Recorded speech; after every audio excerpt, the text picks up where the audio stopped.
हर हर महादेव, जय माता लक्ष्मी। सावन सोमवार का व्रत भूल से भी ना करें। ये 5 महिलाएं भगवान भोलेनाथ ऐसी महिलाओं से कभी खुश नहीं होते।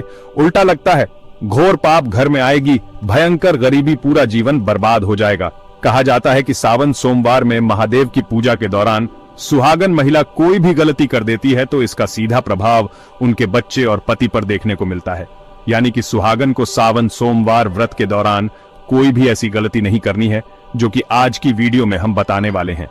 सावन का महीना भगवान भोलेनाथ को समर्पित है।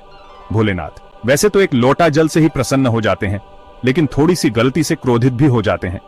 दोस्तों, आज की इस वीडियो में हम आषाढ़ माह भगवान शिव का प्रिय महीना सावन सोमवार के विषय में बात करेंगे। आज हम आपका कंफ्यूजन दूर करेंगे कि आपको सावन सोमवार व्रत कब रखना है। इसके लिए भक्तों, आपको इस ज्ञान से भरपूर सावन की प्यारी सी वीडियो को पूरा देखिएगा, तभी आपकी कंफ्यूजन दूर होगी। और हम आपको इस वीडियो में कुछ ऐसे नियम बताएंगे, कुछ ऐसी जानकारी बताएंगे जिन्हें प्रत्येक महिलाओं को जानना बहुत ही आवश्यक है। आज की वीडियो में हम जानेंगे सावन सोमवार के सभी शुभ मुहूर्त, पारण समय में पूजा विधि नियम, कितने सोमवार हैं और सोमवार की पूजा का विधान क्या है। भक्तों, आपके मन जो भी प्रश्न है कि सावन सोमवार व्रत में फलाहार करना चाहिए या नहीं करना चाहिए, और भक्तों आप फलाहार नहीं कर सकते, क्या करें और दान किन चीजों का करना चाहिए, और सावन सोमवार के दिन क्या दान करना श्रेष्ठ होगा, और दान के लिए जितनी भी चीज हम बता रहे हैं, अगर हम सब चीजों का दान करने में समर्थ नहीं है तो क्या हम व्रत का फल प्राप्त नहीं होगा। भक्तों, आपका अगला जो प्रश्न है कि हम सावन के पवित्र महीने में सावन सोमवार के दिन किन चीजों का दान करें, उसकी विधि क्या है, और क्या कुंवारी लड़कियां भी व्रत कर सकती हैं। भक्तों, यह एक ऐसी वीडियो है जिसमें सारी बातें आप सावन सोमवार के बारे में जानेंगे, और आपको हम यह भी बताएंगे कि सावन के महीने में भगवान शिव को प्रसन्न करने के वह कौन से ब्राह्मण उपाय हैं जिन्हें करने से भगवान शिव की कृपा प्राप्त होती है। भक्तों, आपको बता दें कि साल 2025 का सबसे श्रेष्ठ महीने का व्रत सावन सोमवार का है, और इस महीने को महादेव का सबसे प्रिय महीना कहा जाता है। सावन का महीना आषाढ़ माह में आता है, और जो भी मनुष्य बिना फलाहार रहकर कर इस उपवास को करता है, उसे साल के सभी व्रत के समान संपूर्ण फल की प्राप्ति मिलती है और उसके पापों का नाश होता है। मित्रों, शास्त्र कहते हैं कि मात्र सावन सोमवार का व्रत करने से ही समस्त हिंदू धर्म के व्रत का फल प्राप्त हो जाता है। यानी कि भक्तों, अगर आप किसी भी कारण वर्ष पूरे साल की एक भी व्रत नहीं रख पाते हैं, तो मात्र आप सावन सोमवार का व्रत अगर विधि विधान से रखें तो आपके समस्त हिंदू धर्म के व्रत का जो पुण्य फल प्राप्त हो जाता है। दोस्तों, साल में बहुत से धार्मिक व्रत है, और जब आषाढ़ माह लगता है तो सावन सोमवार के सभी व्रत का फल हमें सिर्फ सावन सोमवार के व्रत से प्राप्त हो जाता है, क्योंकि यह व्रत बहुत ही कठोर होता है। सावन सोमवार में निर्णय होता है। सावन सोमवार का व्रत ब्रह्मचर्य का पालन करके सच्चे मन से रखा जाता है। सावन सोमवार के व्रत में नियम यही कहता है।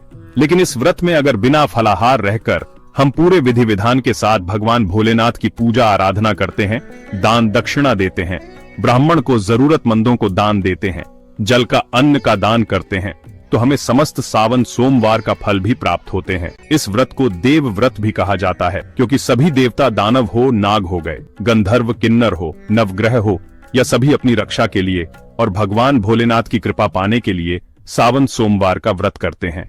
चलिए भक्तों, जान लेते हैं कि सावन का महीना कब से शुरू हो रहा है और कब समाप्त होगा, कितने सोमवार हैं। यह जानकारी भी हम आपको बता देते हैं। 2025 में श्रावण सावन का मास आजुक तिथि अनुसार 11 जुलाई 2025 शुक्रवार से प्रारंभ होगा और 9 अगस्त 2025 शनिवार को संपन्न। इस दौरान कुल 4 सोमवार पड़ेंगे। जब सावन सोमवार का व्रत रखा जाता है, ब्रह्म मुहूर्त में उठकर शुद्ध जल से स्नान, स्वच्छ वस्त्र धारण करें, ऐं नमः शिवाय का संकल्प लेकर व्रत शुरू करें, शिवलिंग या प्रतिमा स्थापित कर पंचामृत, गंगाजल, दूध, दही, घी, शहद, चीनी से अभिषेक करें, बेलपत्र, धतुरा, सफेद पुष्प, भस्म, चंदन, अक्षत, फल, मिठाई अर्पित करें, ओम नमः शिवाय मंत्र 108 बार जप करें। साथ में शिव चालीसा, रुद्राष्टक, महामृत्युंजय मंत्र का पाठ कर सकते हैं। एकाहार, फलाहार या पूर्ण उपवास, केवल एक समय भोजन करें। दिन भर शिव भक्ति रखें, सच बोलें, संयमित रहें, मांस मदिरा से परहेज करें। शाम को दीप प्रज्वलन, आरती करें। सावन सोमवार की कथा सुने या पढ़ें। संध्या पूजा एवं आरती के बाद ही पारण करें। पारण में हल्का फलाहार, दूध, खिचड़ी, उपमा आदि लिया जा सकता है। राहु काल से परहेज। सनातन मान्यता अनुसार सावन सोमवार व्रत से मनोकामनाएं पूर्ण होती हैं, संतान सुख समृद्धि वैवाहिक मर्यादाएं बढ़ती है। पुराणों के अनुसार अविवाहित कन्याएं तथा विवाहित महिलाएं विवाह, सस्नेह संबंध एवं परिवार कल्याण हेतु यह व्रत करती हैं। चलिए भक्तों, अब वीडियो को आगे बढ़ते हैं और जान लेते हैं कि सावन सोमवार का व्रत किन महिलाओं को नहीं रखना चाहिए, वरना भोलेनाथ हो जाते हैं, क्रोधित। तो चलिए जानते हैं। दोस्तों, शास्त्रों के अनुसार अगर कोई महिला या पुरुष सावन सोमवार के व्रत को दिखावे के तौर पर करते हैं तो यह अच्छा नहीं माना जाता है। शास्त्रों में इसे व्रत को करने वाले पाप के भागीदार कहे जाते हैं। ऐसा करने से आप देवी देवताओं का मजाक ही नहीं उड़ाते, बल्कि आप पाप के भागीदार भी बनते हैं। भगवान भोलेनाथ, माता पार्वती ऐसी महिलाओं से कभी प्रसन्न नहीं होते, बल्कि आपको बर्बाद कर देते हैं। साथ ही माता लक्ष्मी तभी प्रसन्न होती हैं जब आप सच्चे दिल से उन्हें पुकारे, पूजा पाठ, शास्त्रों का पालन करें। शास्त्रों के अनुसार जो महिला शादीशुदा या पुरुष तलाकशुदा है, ऐसे अगर पति पत्नी में अनुमान होती है तो वह लोग सावन सोमवार का व्रत कभी न रखें। ऐसा करने से भगवान शिव कभी भी खुश नहीं होते हैं। आपकी जानकारी के लिए बता दें, शादी दो दिलों का बंधन है, जिसके बंधन में आजीवन रहना होता है। ना ही अलग अलग माता पार्वती और भोलेनाथ टूटे हुए जोड़े को स्वीकार नहीं करते हैं। टूटे हुए जोड़े का व्रत रखना, पूजा पाठ करना शुभ नहीं माना जाता है, बल्कि माता पार्वती और भोलेनाथ ऐसे लोगों से प्रसन्न नहीं होते हैं। सबसे ज्यादा अधिक प्रश्न ऐसे जोड़े से होते हैं जो साथ में पूजा पाठ करते हैं और बहुत ही शुभ वरदान देते हैं। ऐसे में भगवान भोलेनाथ बहुत प्रसन्न होते हैं। इसलिए दोनों को मिलकर सावन सोमवार का व्रत रखकर शिवलिंग पर जल चढ़ाना चाहिए और पूजा पाठ करना चाहिए, ना कि अलग अलग। चरित्रहीन महिलाओं को सावन सोमवार का व्रत कभी नहीं रखना चाहिए, और यह बात उन चरित्रहीन पुरुषों पर भी लागू होती है जो जगह जगह मुंह मारते हैं और अपनी पत्नियों को दुखी करते हैं। साथ ही जो अपनी पत्नियों से झूठ बोलते हैं, अपनी पत्नियों को बेवकूफ बनाते हैं और उन्हें कभी सच नहीं बताते हैं। और साथ ही दोस्तों, जो लोग अपनी पत्नियों के साथ गलत व्यवहार करते हैं, वह मिल ही नहीं बल्कि पाप के भागीदार भी कहलाते हैं। इसलिए आपकी पूजा कभी सफल नहीं हो सकती। यह व्रत आप कभी न रखें। ऐसा व्रत रखने वाला मनुष्य पाप का भागीदार बन जाता है। वह भगवान को प्रसन्न तो नहीं कर पाता, बल्कि भगवान भोलेनाथ के क्रोध का सामना करना पड़ता है। इसलिए ऐसी महिलाएं या पुरुष इस व्रत को ना ही रखें तो अच्छा है। अगर आपको बार बार गाली देने की आदत है तो आप जितनी जल्दी हो सके इन आदत को छोड़ दें। अगर आप माता पार्वती और भोलेनाथ को प्रसन्न करना चाहते हैं तो घर में लड़ाई झगड़ा छोड़ दें, क्योंकि जिस घर में लड़ाई झगड़ा होता है उसे घर से माता पार्वती और भोलेनाथ हमेशा के लिए चली जाती है। और व्रत पूजा में पाठ में भी नहीं रहते तो जुबान से अधिक मीठा बोले और ज्यादा से ज्यादा कड़वे बोल ना बोले। इससे माता सरस्वती का अपमान होता है और आप पाप के भागीदार भी बन जाते हैं। अगर आपको कोई गहरी बीमारी है तो आप सावन सोमवार के व्रत को ना रखें। जैसे उदाहरण के तौर पर आप शुगर की बीमारी, दिल की बीमारी, हार्ट अटैक, शरीर में कमजोरी होना, चक्कर आना, बीपी का बढ़ जाना, शरीर में दर्द होना, तो आप यह व्रत कभी ना रखें, नहीं तो आपके साथ कुछ बुरा हो सकता है। इसलिए सावधान रहें। सावन सोमवार का व्रत एक पवित्र और धार्मिक उपवास है जिसे भगवान भोलेनाथ की उपासना के लिए रखा जाता है। यह व्रत पुरुषों और महिलाओं दोनों के लिए शुभ माना जाता है, लेकिन कुछ महिलाओं को यह व्रत रखने से परहेज करना चाहिए। इसके पीछे धार्मिक, चिकित्सीय और पारंपरिक कारण हो सकते हैं। इस लेख में हम विस्तार से समझेंगे कि किन महिलाओं को सावन सोमवार का व्रत नहीं रखना चाहिए और इसके पीछे के कारण क्या हैं।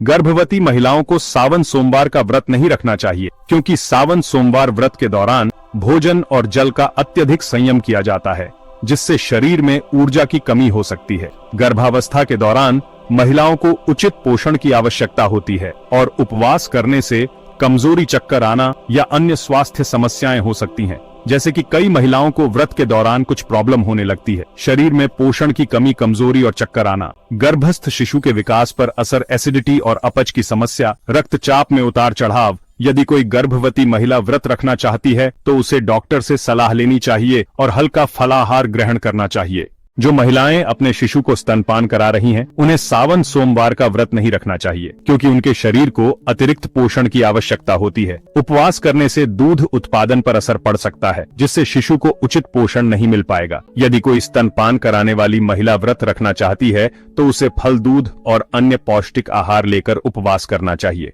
जो महिलाएं किसी गंभीर बीमारी से पीड़ित हैं, जैसे कि डायबिटीज, हृदय रोग, उच्च या निम्न रक्तचाप, किडनी संबंधी समस्या, उन्हें व्रत नहीं रखना चाहिए। इस व्रत में दिन भर उपवास करने से उनकी बीमारी बढ़ सकती है। अगर कोई महिला बीमार होते हुए भी व्रत रखना चाहती है तो उसे डॉक्टर की सलाह अवश्य लेनी चाहिए।